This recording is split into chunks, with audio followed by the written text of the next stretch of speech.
Cine industry ఎప్పుడు ఎవరిని ఎలా మారుస్తుందో తెలియని ఓ మాయా ప్రపంచం. ఒకప్పుడు స్టార్గా ఎదిగి కోట్లు సంపాదించుకున్న వారిని సైతం కిందకి నెట్టేస్తుంది. ఎక్కడో ఒక చోట చిన్న చిన్న పాత్రలు చేసుకున్న వారిని స్టార్లను చేస్తుంది. అంతేకాకుండా కొన్నిసార్లు ఫ్లాప్స్, మరికొన్నిసార్లు వరుసగా సక్సెస్లు.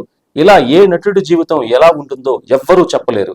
అయితే దర్శకుడిగా, నిర్మాతగా, స్టార్ హీరోగా, చివరకు రాజకీయ నాయకుడిగా మారిన ఓ సీనియర్ నటుడి గురించి మనం ఇప్పుడు తెలుసుకుందాం. తన 22 ఏళ్ల సినీ జీవితంలో ఈ హీరో ఎన్నో ఫ్లాప్స్ చూశాడు.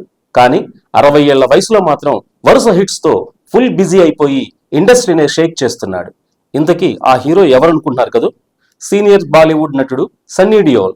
ఈ హీరో గురించి ప్రత్యేకంగా చెప్పాల్సిన పని లేదు. బేతాబ్ సినిమా ద్వారా బాలీవుడ్ చిత్ర పరిశ్రమకు అడుగు పెట్టాడు. అంతేకాకుండా ఈ మూవీలో ఈ హీరో నటనకు ఫిల్మ్ఫేర్ అవార్డులో ఉత్తమ నటుడిగా పురస్కారానికి ఎంపికయ్యాడు. దీని తర్వాత ఈ హీరో చాలా సినిమాల్లో నటించి బ్లాక్ బస్టర్ హిట్స్ అందుకున్నాడు.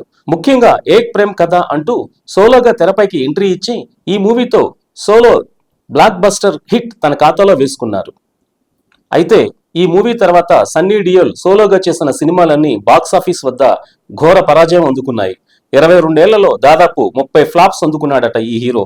అయితే చివరకు 66 ఏళ్ల వయసులో ఏక్ ప్రేమ్ కథ సీక్వెల్ గాదర్ 2తో మళ్ళీ బ్లాక్ బస్టర్ అందుకున్నాడు. దీంతో ప్రస్తుతం ఈ హీరో వరుస సినిమాలతో ఫుల్ బిజీ అయిపోయాడట. 2023లో గాదర్ 2 విడుదలైనప్పటి నుంచి ఈ హీరో వరుసగా సోలో హిట్స్ అందుకుంటూ 6 పదుల వయసులో కూడా తన సత్తా చాటుతున్నాడట. ప్రస్తుతం ఈ న్యూస్ నెట్టింట వైరల్ గా మారింది.